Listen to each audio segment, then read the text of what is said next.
Eh bien, salut tout le monde, c'est Thomas. On se retrouve pour un nouveau retour sur la chaîne YouTube avec un manga Silent Witch, les secrets de la sorcière silencieuse, qui, euh, qui vient d'abord d'un animé que je regarde actuellement.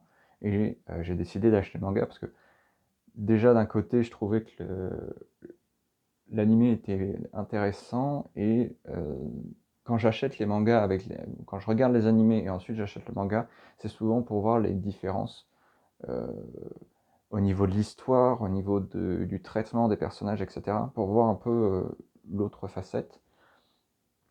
Et donc c'est le cas aujourd'hui. Donc on va suivre la jeune Monica Everett, qui est une sorcière, qui vit un peu, d'abord, on la découvre un peu recluse dans une forêt. Donc elle est très timide et très réservée, et c'est pour ça qu'elle décide de pas trop se montrer en public. Et on apprend petit à petit que, en fait, elle fait partie des 7 sages, qui, pour faire très simple, sont les 7 plus grands sorciers du royaume, tout simplement. Un peu malgré elle, hein, parce qu'elle, elle veut vraiment vivre sa vie tranquille. Mais en fait, elle est tellement forte et tellement importante que c'est un peu malgré elle. Sauf que sa puissance doit être un peu cachée parce que Louis, qui est un peu le deuxième prince du royaume, va en fait euh, l'engager à protéger un autre prince qui risque d'être un peu attaqué, enfin déstabilisé, et on ne sait pas trop qui sont ses adversaires, ses ennemis. Donc ce prince qui appelle Monica, donc Louis, va lui demander, va l'obliger un peu à entrer dans une école de magie euh, du royaume, tout simplement, là où est le jeune prince, et où Monica va devoir un peu cacher son identité. Et donc on va la suivre tout au long de son aventure au sein de cet établissement, de savoir, d'un côté, elle doit cacher ses pouvoirs, de l'autre, elle doit un peu faire ses rapports à Louis, de savoir est-ce que telle personne est dangereuse, telle autre personne ou pas.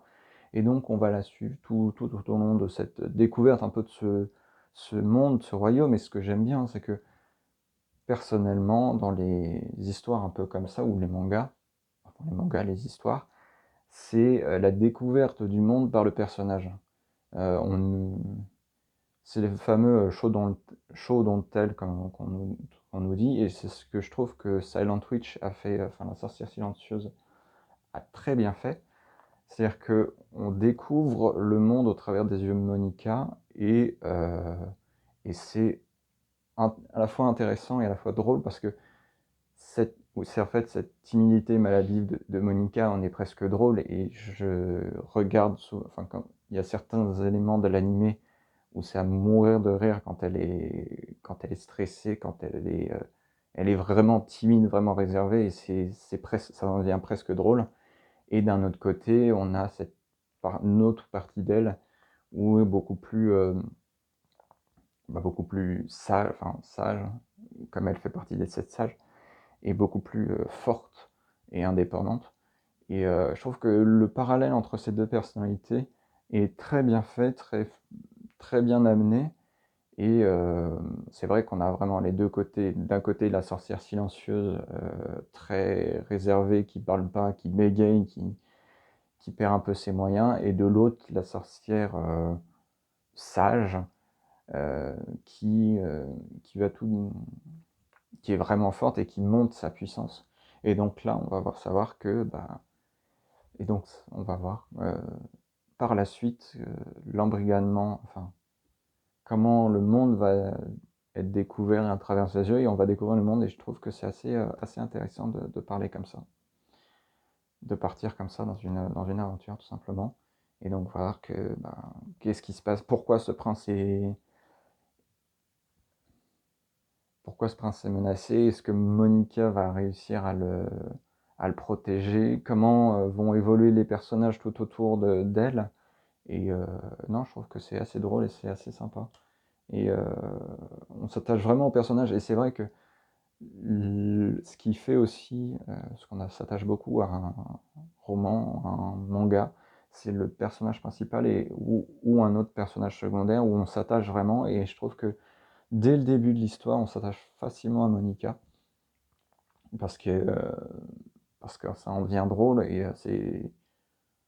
Ouais, voilà, donc c'est assez sympa et j'ai hâte de découvrir les autres tomes et l'animé pour voir d'où ça nous mène.